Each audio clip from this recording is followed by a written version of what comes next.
कहानी उन आम घरों की है जहां खाने वाले तो कई, लेकिन कमाने वाला एक मर्द ही होता है।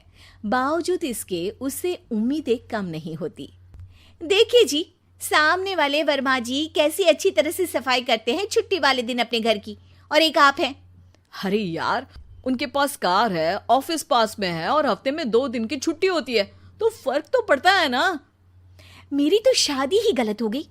अरे कोई मस्त लड़का मिलता, कमाता भी, घुमाता भी, घर के कामों में भी मदद करता, लेकिन नहीं जी, हमारे वाले को तो कमाने से फुर्सत ही नहीं, और कमाई भी ऐसी कि कोई जरूरत पूरी ही नहीं हो रही है। सुनील बेचारा शीना को देखकर सोचता है कि शीना सही कह रही है। देखने में सुंदर है, घर का सारा काम कर लेती है, उसे तो कोई भी अच्छा लड़का मिल सकता था। क्या सोच रहे हैं? भागने का इरादा तो नहीं है?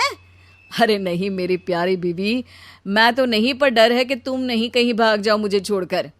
शीला सुनील के मुंह से प्यार भरी बात सुनकर मुस्कुराती है। आप भी ना। सुनील एक दिन ऑफिस से घर आता है कि तभी शीना कहती है, सुनिए जी, वो मेरी सहेली आई थी, सारा दिन वो लोग यहीं थे, अब जा रही थी तो मैंने कहा नहीं नहीं, मेरे पति छोड़ आएंगे ना तुम्हें, तो रोक लिया मैंने। सुनील थोड़ी देर कुछ सोचता है, फिर कहता है, ठीक है, मैं कपड़े चेंज करके आता हूँ। अरे तेरे पति को तो लग रहा है कि अच्छा नहीं लगा। अरे नहीं नहीं, ऐसी कोई बात नहीं है, रुको मैं अभी उन्हें घर के कपड़े देकर आती हूँ। शीना अंदर जाती है जहां सुनील पलंग पर लेटा होता है। अरे क्या मजाक है, वो कह रही है कि आपने मुंह बना लिया। सही तो कह रही है, सुबह से अब ऑफिस से लौटा हूँ, एक कप चाय का तो पूछा नहीं, 20 किलोमीटर जाओ और आओ, और फिर कल उसी टाइम पर ऑफिस। अरे यार, मुझे गाड़ी चलानी आती ना तो बोलती भी नहीं आपको, और कौन सा रिक्शा खींच कर जाना है आपको। सुनील अब क्या बोलता। रात देर से आता है और सो जाता है। अगले दिन शरीर दर्द हो रहा है।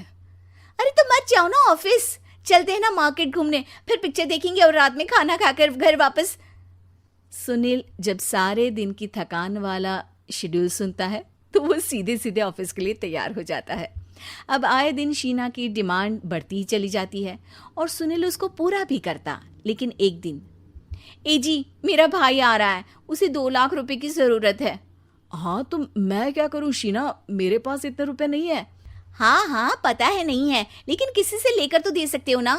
अरे मैं किससे मांगू, मेरे तो जानने में भी कोई नहीं है जिसके पास इतनी बड़ी रकम हो।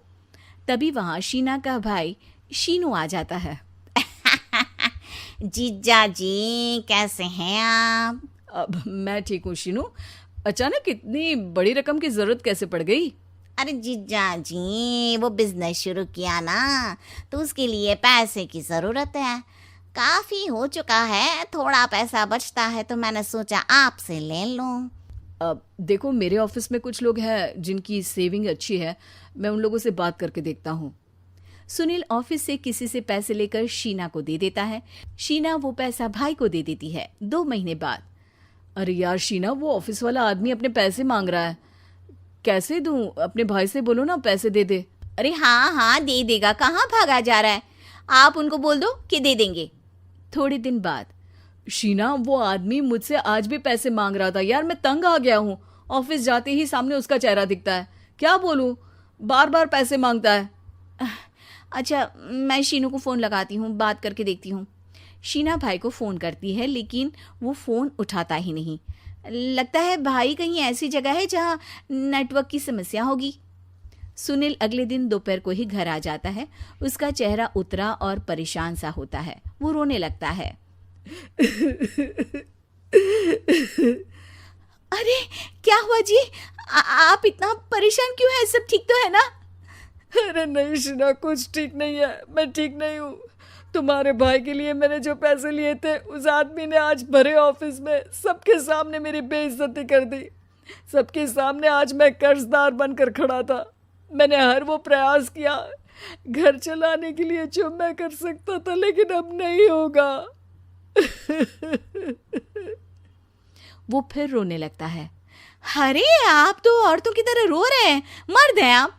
क्यों, आदमी के सीने में दिल नहीं होता, या फिर वो इंसान नहीं मशीन होता है?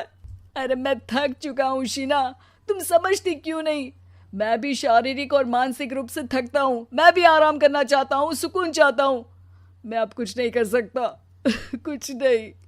वो बैठ जाता है। शीना पति को हैरान परेशान देखकर चुप हो जाती है।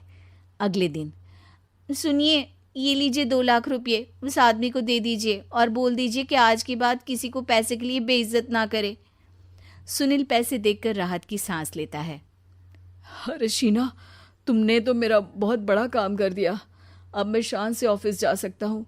लेकिन ये पैसे आए कहाँ से? ये पैसे मैंने अपने गहनों को गिरवी रख कर लिया है। तुम ठीक रहो, निश्चिंत रहो, मैं बस यही चाहती हूँ। मुझे माफ़ करना, पर अब मैं समझ चुकी हूँ कि मर्द को भी दर्द होता है।